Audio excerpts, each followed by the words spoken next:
Hi, my name is Patrick Downs. I'm the assistant brewer here at Red Clay Brewing Company in downtown Opelika, Alabama.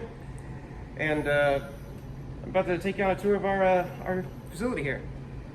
So our brewing process all begins back here in storage with our malted grains. And that's, one of the core ingredients of beer is malted barley, malted wheat, any kind of grain that's been through that process. It all starts here in our hopper, which is just put up right now. And so we mill it all here in-house, grind it up to where it's almost to a coffee ground kind of state, so it can be steeped and processed into a wort. And all a wort really is just a sugary water concentrate. And that's kind of the core foundation of any kind of beer. That's where we sort of extract our sugars and the things that need to be fermented to, create the alcohol and CO2 that gives beer, a big part of its quality. So from there we go straight into mashing. And mashing, we do that all in here. We fill this up with hot water, about 152 degrees. And we pour it in. It's kind of like a big mix of oatmeal, really. And this container is actually an old dairy container. It's jacketed so it holds in the heat.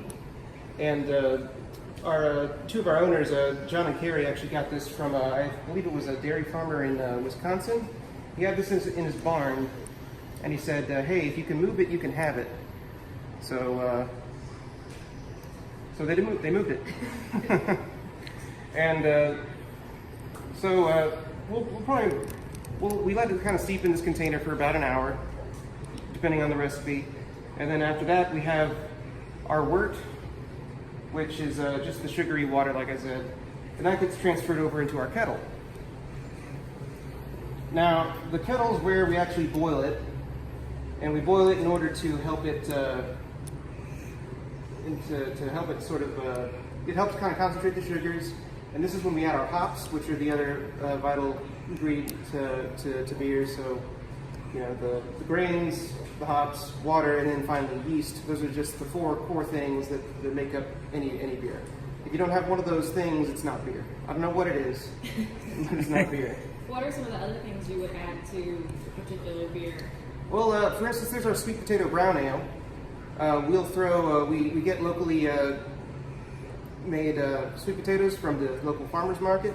We'll mince those up and put them in the mash. So those will kind of add extra starches and sugars to our wort, and kind of give it a little bit of a sweeter kind of character to it. And there's other things that you can add, like herbs and spices, like in our wheat beer, or there's our coffee IPA, which uses Mama Mocha's coffee from the roastery just a couple doors down. We saw that this morning. Mm-hmm. Yeah, they in turn, the coffee we use in there, they in turn use they age that in bourbon barrels from John Emerald, who's right next door.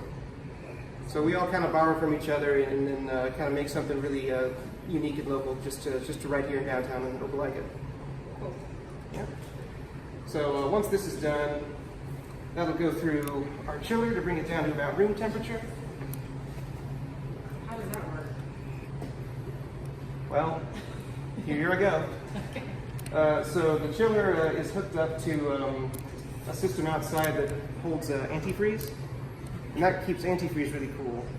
And the antifreeze will go through here. It never actually touches anything. So there's these thin plates that the hot wort will go through, back and forth, and it'll bleed the heat through those plates, and then the antifreeze will chill water, so the heat is bleeding through into just regular well water. It comes out hot, so it's pulling the heat out of the wort, and then once it comes out here, it's about 65 degrees. And the reason we do that is because once it goes inside the chiller, we want to put the yeast in. The yeast is a living thing. So if you throw it in hot sugar water, it's just going to die out. And that allows us to kind of go and straight in, get the beer started as soon as possible. And you can kind of see that here Right here we have our Hefeweizen brewing. It's a halftime Hefeweizen. It's popular, right? It's pretty much our most popular one. It's a German-style wheat beer, and we brewed this 2 days ago, and you can already see it's working. The yeast are in there. See, I poked it and it stopped. But the yeast are in there. They're fermenting. They're producing alcohol and CO2. This extra CO2 is coming out and through there. And we do that so that it doesn't build up too much pressure on the inside. And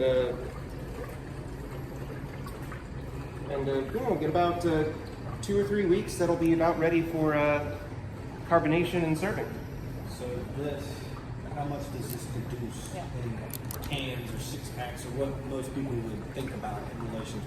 Well, so the capacity of this is 15 barrels. A barrel is 31 gallons. This kettle only holds 7 barrels. So we actually have to brew twice in the same day to fill up one of those. It's a very long day. And we usually talk in terms of sixpence. A sixpence is one of these. So this is a little over 5 gallons. It's 1/6 of a barrel. And our distribution is usually measured in terms of 6 barrels. So how much do you need a month, or however y'all scale it? What do y'all produce in that time? It really ebbs and flows across the year.